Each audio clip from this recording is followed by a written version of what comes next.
Chapter 20. A Strange-Looking Procession. It was the month of May. The clear, warm sunshine lay upon the mountain, which had turned green again. The last snows had disappeared, and the sun had already coaxed many of the flowers to show their bright heads above the grass. Heidi was at home again on the mountain, running backwards and forwards in her accustomed way, not knowing which spot was most delightful. From the shed at the back came the sound of sawing and chopping, and Heidi listened to it with pleasure, for it was the old familiar sound she had known from the beginning of her life up here. Suddenly she jumped up and ran round, for she must know what her grandfather was doing. In front of the shed door already stood a finished new chair, and a second was in course of construction under the grandfather's skillful hand. "Oh, I know what these are for!" exclaimed Heidi in great glee. "We shall want them when they all come from Frankfurt. This one is for Grandmama, and the one you are now making is for Clara. And then there will, I suppose, have to be another," continued Heidi with more hesitation in her voice. "Or do you think, Grandfather, that perhaps Miss Readabout will not come with them?" "Well, I cannot say just yet," replied her grandfather, "but it will be safer to make one so that we can offer her a seat if she does." While talking with the grandfather, there was heard from above a whistling and calling which Heidi immediately recognized. She ran out and found herself surrounded by her four-footed friends. They were apparently as pleased as she was to be among the heights again, for they leaped about and bleated for joy. When Peter at last got up to her, he handed her a letter. "There," he exclaimed. "Did someone give you this while you were out with the goats?" she asked in her surprise. "No," was the answer. "Where did you get it from, then?" "I found it in the dinner bag." Which was true to a certain extent. The letter to Heidi had been given him the evening before by the postman at Dörfli, and Peter had put it into his empty bag. That morning he had stuffed his bread and cheese on the top of it, and had forgotten it when he called for Uncle's 2 goats. Only when he had finished his bread and cheese at midday, and was searching in the bag for any last crumbs, did he remember the letter which lay at the bottom.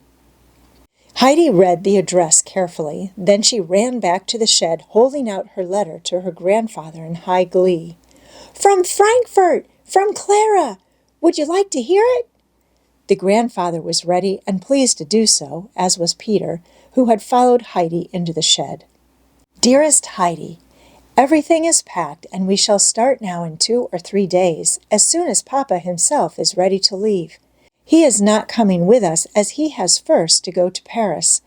The doctor comes every day, and as soon as he is inside the door, he cries, 'Off now, as quickly as you can, off to the mountain.' He is most impatient about our going. You cannot think how much he enjoyed himself when he was with you. He has called nearly every day this winter, and each time he describes over again all he did with you and the grandfather, and talks of the mountains and the flowers, and of the great silence up there, far above all towns and villages, and of the fresh, delicious air, and often adds, 'No one can help getting well up there.' He himself is quite a different man since his visit, and looks happy again. Oh, how I am looking forward to seeing everything, and to being with you on the mountain, and to making the acquaintance of Peter and the goats. I shall have first to go through a 6 weeks' cure at Readabout. This the doctor has ordered, and then we shall move up to Dörfli, and every fine day I shall be carried up the mountain in my chair and spend the day with you. Grandmama is traveling with me, and will remain with me. She also is delighted at the thought of paying you a visit. But just imagine, Miss Readabout refuses to come with us. Almost every day Grandmama says to her, 'Well, how about this Swiss journey, my worthy Readabout? Pray say if you really would like to come with us.' But she always thanks Grandmama very politely and says she has quite made up her mind. I think I know what has done it. Sebastian gave such a frightful description of the mountain. of how the rocks were so overhanging and dangerous that at any minute you might fall into a crevice, and how it was such steep climbing that you feared at every step to go slipping to the bottom, and that goats alone could make their way up without fear of being killed. She shuddered when she heard him tell of all this, and since then she has not been so enthusiastic about Switzerland as she was before. Fear has also taken possession of Tanette, and she also refuses to come, so Grandmama and I will be alone. Sebastian will go with us as far as Rogget's, and then return here. I can hardly bear waiting till I see you again. Goodbye, dearest Heidi. Grandmama sends you her best love and all good wishes. Your affectionate friend, Clara. As soon as the letter had been read, Peter rushed out, twirling his stick in the air in such a reckless fashion that the frightened goats fled down the mountain before him with higher and wider leaps than usual. He followed at full speed, his stick still raised in air in a menacing manner, as if he was longing to vent his fury on some invisible foe. This foe was indeed the prospect of the arrival of the Frankfurt visitors, the thought of whom filled him with exasperation. Heidi was so full of joyful anticipation that she determined to seize the first possible moment next day to go down and tell Grandmother who was coming, and also particularly who was not coming. The old lady was no longer confined to her bed. She was back in her corner at her spinning wheel, but there was an expression on her face of mournful anxiety. Peter had come in the evening before, brimful of anger, and had told about the large party who were coming up from Frankfurt, and he did not know what other things might happen after that. And the old woman had not slept all night, pursued by the old thought of Heidi being taken from her. Heidi ran in, and taking her little stool, immediately sat down by Grandmother and began eagerly pouring out all her news, growing more excited with her pleasure as she went on. But all of a sudden she stopped short and said anxiously, "What is the matter, Grandmother? Aren't you a bit pleased with what I am telling you?" Yes, of course, child, since it gives you so much pleasure," she answered, trying to look more cheerful. "But I can see all the same that something troubles you. Is it because you think, after all, that Miss Rottermeier may come?" asked Heidi, beginning to feel anxious herself. No, it is nothing, child," said the grandmother, wishing to reassure her. "Just give me your hand, that I may feel sure you are there. No doubt it would be the best thing for you, although I feel I could scarcely survive it."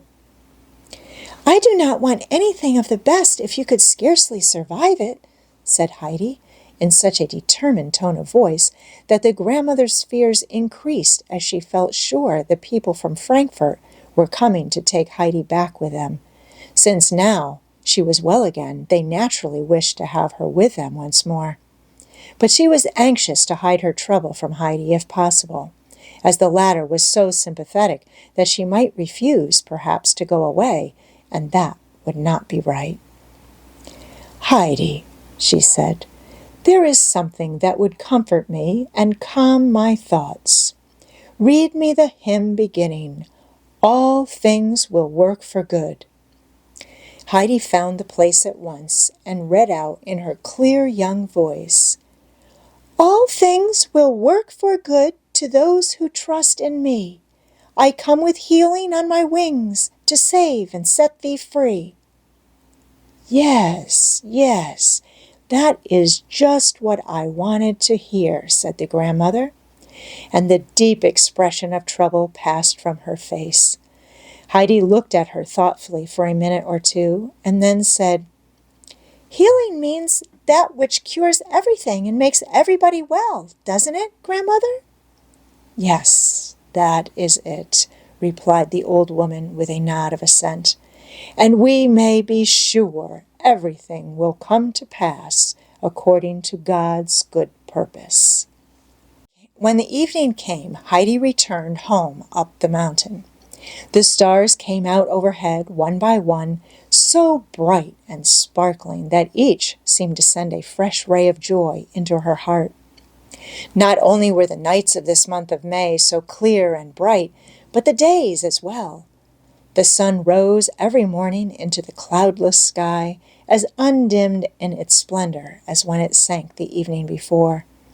And the grandfather would look out early and exclaim with astonishment, "This is indeed a wonderful year of sun. It will make all the shrubs and plants grow apace. You will have to see, General, that your army does not get out of hand from overfeeding." And Peter would swing his stick with an air of assurance and an expression on his face as much as to say, "I'll see to that." So May passed, everything growing greener and greener, and then came the month of June, with a hotter sun and long light days that brought the flowers out all over the mountain, so that every spot was bright with them, and the air full of their sweet scents.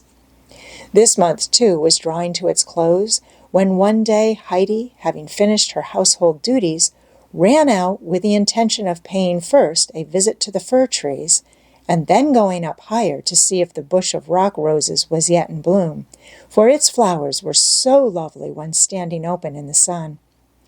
But just as she was turning the corner of the hut, she gave such a loud cry that her grandfather came running out of the shed to see what had happened. "Grandfather! Grandfather!" she cried, beside herself with excitement. "Come here! Look! Look!" The old man was by her side by this time and looked in the direction of her outstretched hand. A strange-looking procession was making its way up the mountain. In front were two men carrying a sedan chair, in which sat a girl well wrapped up in shawls. Then followed a horse, mounted by a stately-looking lady who was looking about her with great interest and talking to the guide who walked beside her. Then a reclining chair, which was being pushed up by another man, it having evidently been thought safer to send the invalid to whom it belonged up the steep path in a sedan chair. The procession wound up with a porter with such a bundle of cloaks, shawls, and furs on his back that it rose well above his head. "Here they come! Here they come!" shouted Heidi, jumping with joy. And sure enough, it was the party from Frankfurt. The figures came nearer and nearer, and at last they had actually arrived. The men in front put down their burden. Heidi rushed forward, and the two children embraced each other with mutual delight. Grandmamma, having also reached the top, dismounted and gave Heidi an affectionate greeting before turning to the grandfather, who had meanwhile come up to welcome his guests. There was no constraint about the meeting, for they both knew each other perfectly well from hearsay and felt like old acquaintances. After the first words of greeting had been exchanged, Grandmamma broke out into lively expressions of admiration. "What a magnificent residence you have, uncle! I could hardly have believed it was so beautiful. A king might well envy you, and how well my little Heidi looks, like a wild rose," she continued, drawing the child towards her and stroking her fresh pink cheeks. "I don't know which way to look first. It is all so lovely. What do you say to it, Clara? What do you say?" Clara was gazing round, entranced. She had never imagined, much less seen, anything so beautiful. She gave vent to her delight in cries of joy. "Oh, Grandmamma," she said, "I should like to remain here forever." The grandfather had meanwhile drawn up the invalid chair and spread some of the wraps over it. He now went up to Clara. "Supposing we carry the little daughter now to her accustomed chair. I think she will be more comfortable. The traveling sedan is rather hard," he said, and without waiting for anyone to help him, he lifted the child in his strong arms and laid her gently down on her own couch. He then covered her over carefully and arranged her feet on the soft cushion, as if he had never done anything all his life but wait on cripples. The grandmamma looked on with surprise. "My dear uncle," she exclaimed, "if I knew where you had learned to nurse, I would at once send all the nurses I know to the same place that they might handle their patients in like manner. How do you come to know so much?" Uncle smiled. "I know more from experience than training," he answered, but as he spoke the smile died away and a look of sadness passed over his face.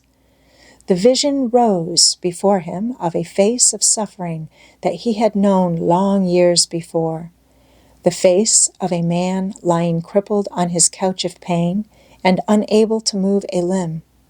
The man had been his captain during the fierce fighting in Sicily. He had found him lying wounded and had carried him away, and after that the captain would suffer no one else near him. And Uncle had stayed and nursed him till his sufferings ended in death. It all came back to Uncle now, and it seemed natural to him to attend the sick Clara and to show her all those kindly attentions with which he had once been so familiar. "Oh, Heidi, if only I could walk about with you," said Clara longingly.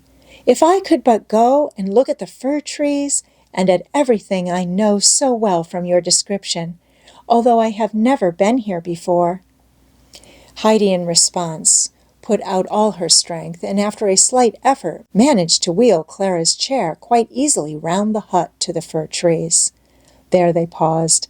Clara had never seen such trees before, with their tall, straight stems and long, thick branches, growing thicker and thicker till they touched the ground. Even the grandmamma who had followed the children was astonished at the sight of them. Heidi had now wheeled Clara toward the goat shed and had flung open the door so that Clara might have a full view of the inside. Clara lamented to her grandmother that they would have to leave early before the goats came home. "I should so like to have seen Peter and his whole flock." "Oh, the flowers!" exclaimed Clara. "Look at the bushes of red flowers and all the nodding bluebells. Oh, if I could but get out and pick some." Heidi ran off at once and picked her a large nosegay of them. "But these are nothing, Clara," she said, laying the flowers on her lap. "If you could come up higher to where the goats are feeding, then you would indeed see something. Bushes on bushes of the red centaury, and ever so many more of the bluebell flowers, and then the bright yellow rock roses that gleam like pure gold, and all crowding together in the one spot. And then there are others with the large leaves that grandfather calls bright eyes, and the brown ones with little round heads that smell so delicious. Oh, it is beautiful up there, and if you sit down among them, you never want to get up again. Everything looks and smells so lovely." Heidi's eyes sparkled with remembrance of what she was describing. She was longing herself to see it all again, and Clara caught her enthusiasm and looked back at her with equal longing in her soft blue eyes. "Grandmamma, do you think I could get up there? Is it possible for me to go?" she asked eagerly. "If only I could walk, climb about everywhere with you, Heidi." "I am sure I could push you up. The chair goes so easily," said Heidi, and in proof of her words, she sent the chair at such a pace round the corner that it nearly went flying down the mountainside. Grandmamma, being at hand, however, stopped it in time. The grandfather, meantime, had not been idle. He had by this time put the table and extra chairs in front of the seat so that they might all sit out here and eat the dinner that was preparing inside. The milk and the cheese were soon ready, and then the company sat down in high spirits to their midday meal. Grandmamma was enchanted, as the doctor had been, with their dining room, whence one could see far along the valley and far over the mountains to the farthest stretch of blue sky. A light wind blew refreshingly over them as they sat at table, and the rustling of the fir trees made a festive accompaniment to the repast. "I never enjoyed anything as much as this. It is really superb," cried Grandmamma 2 or 3 times over. And then suddenly, in a tone of surprise, "Do I really see you taking a second piece of toasted cheese, Clara?" There, sure enough, was a second golden-colored slice of cheese on Clara's plate. "Oh, it does taste so nice, Grandmamma. Better than all the dishes we have at Rogat's," replied Clara, as she continued eating with appetite. "That's right. Eat what you can," exclaimed Uncle. "It's the mountain air which makes up for the deficiencies of the kitchen." And so the meal went on. Grandmamma and Uncle got on very well together, and their conversation became more and more lively. They were so thoroughly agreed in their opinions of men and things, and the world in general, that they might have been taken for old cronies. The time passed merrily, and then Grandmamma looked towards the west and said, "We must soon get ready to go, Clara. The sun is a good way down. The men will be here directly with a horse and sedan." Clara's face fell, and she said beseechingly, "Oh, just another hour, Grandmamma, or 2 hours. We haven't seen inside the hut yet, or Heidi's bed, or any of the other things. If only the day was 10 hours long." "Well, that is not possible," said Grandmamma, but she herself was anxious to see inside the hut, so they all rose from the table, and Uncle wheeled Clara's chair to the door. But there they came to a standstill, for the chair was much too broad to pass through the door. Uncle, however, soon settled the difficulty by lifting Clara in his strong arms and carrying her inside. Grandmamma went all round and examined the household arrangements and was very much amused and pleased at their orderliness and the cozy appearance of everything. "And this is your bedroom up here, Heidi, is it not?" she asked, as without fear she mounted the ladder to the hayloft. "Oh, it does smell sweet. What a healthy place to sleep in." She went up to the round window and looked out, and Grandfather followed up with Clara in his arms, Heidi springing up after them. Then they all stood and examined Heidi's wonderful hay bed, and Grandmamma looked thoughtfully at it and drew in from time to time fragrant draughts of the hay-perfumed air, while Clara was charmed beyond words with the sleeping apartment. "It is delightful for you up here, Heidi. You can look from your bed straight into the sky, and then such a delicious smell all around you, and outside the fir trees waving and rustling. I have never seen such a pleasant, cheerful bedroom before." Uncle looked across at the Grandmamma. "I have been thinking," he said to her, "that if you were willing to agree to it, your little granddaughter might remain up here, and I am sure she would grow stronger. You have brought up all kinds of shawls and covers with you, and we could make up a soft bed out of them. And as to looking after the child, you need have no fear, for I will see to that." Clara and Heidi were as overjoyed at these words as if they were 2 birds let out of their cages, and Grandmamma's face beamed with satisfaction. "You are indeed kind, my dear Uncle," she exclaimed. "I was just thinking myself that a stay up here might be the very thing she wanted. But then the trouble, the inconvenience to yourself. And you speak of nursing and looking after her as if it were a mere nothing. I thank you sincerely. I thank you from my whole heart, Uncle." And she took his hand and gave it a long and grateful shake, which he returned with a pleased expression of countenance. Uncle immediately set to work to get things ready. He carried Clara back to her chair outside, Heidi following, not knowing how to jump high enough into the air to express her contentment. Then he gathered up a whole pile of shawls and furs and said, smiling, "It is a good thing that Grandmamma came up well provided for a winter's campaign. We shall be able to make good use of these." The two had meanwhile ascended to the hayloft and begun to prepare a bed.